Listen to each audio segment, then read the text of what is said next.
The third reason I think every Christian should be an evidential investigator rather than an experienced junkie is because you can fall back on evidence in times of doubt or in times of suffering.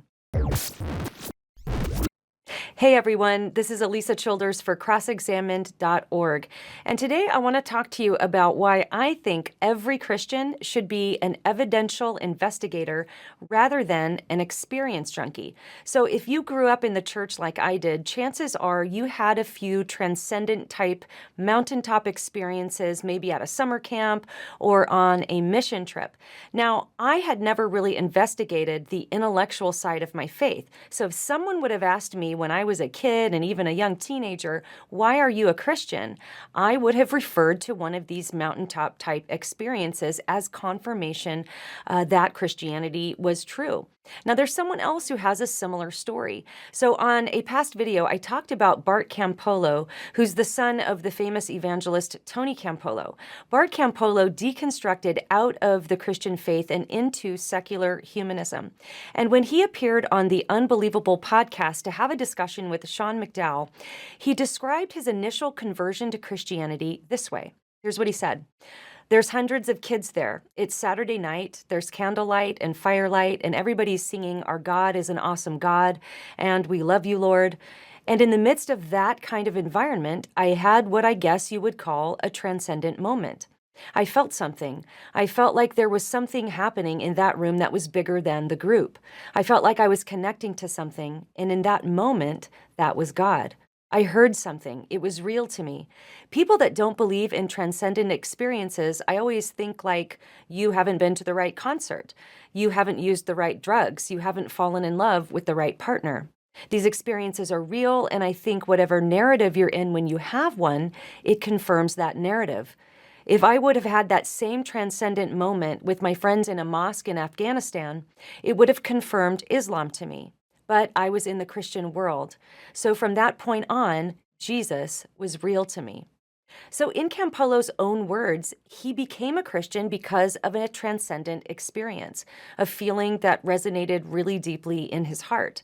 His Christianity was confirmed by experience. But as we all know, experiences can fail us. So here are 3 reasons why I think every Christian should be an evidential investigator rather than an experienced junkie. Number 1, you can be talked out of an experience.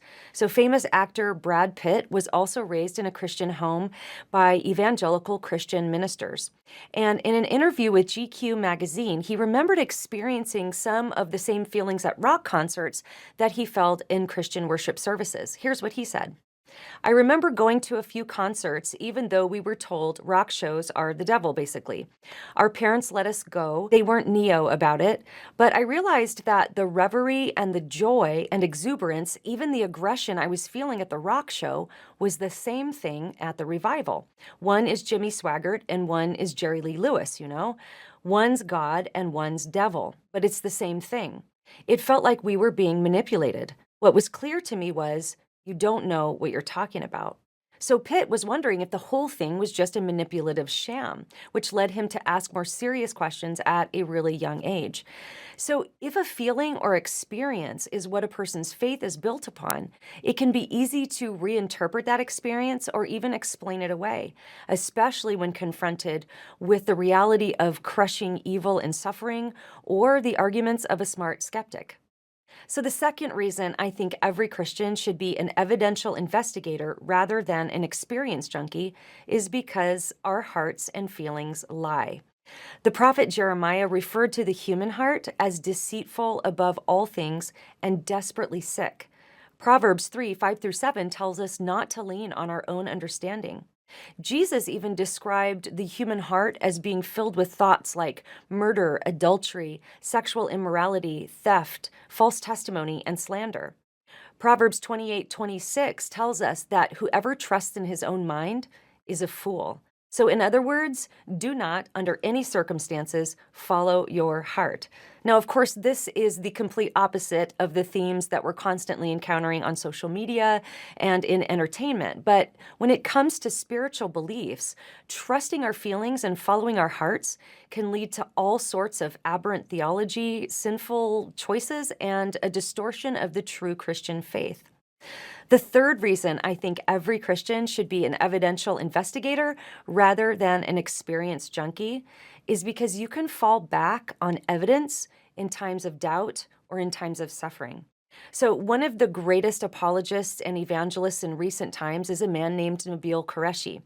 Nabil grew up in a Muslim home, and after years of testing the claims of Christianity and the claims of Islam, he left Islam and became a Christian.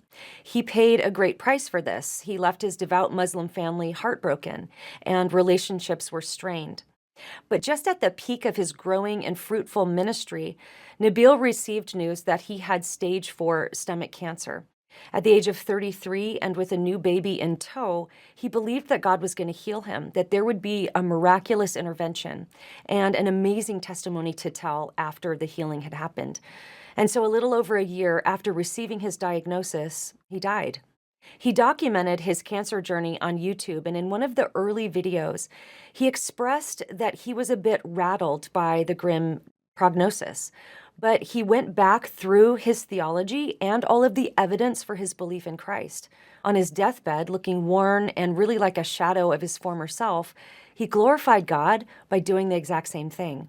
He expressed disappointment and wonder as to why he hadn't been healed, but he testified to the existence of God and the truthfulness of Christianity based on what he knew was true.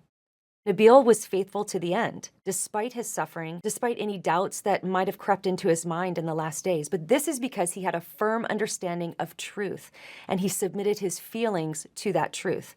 His faith was not dismantled by doubt, suffering, even excruciating pain, or death. So at the end of the day, Christianity isn't always going to feel good. Just ask the Apostle Paul, who was kidnapped, beaten, whipped, imprisoned, ridiculed, shipwrecked, and stoned, all before he was finally beheaded.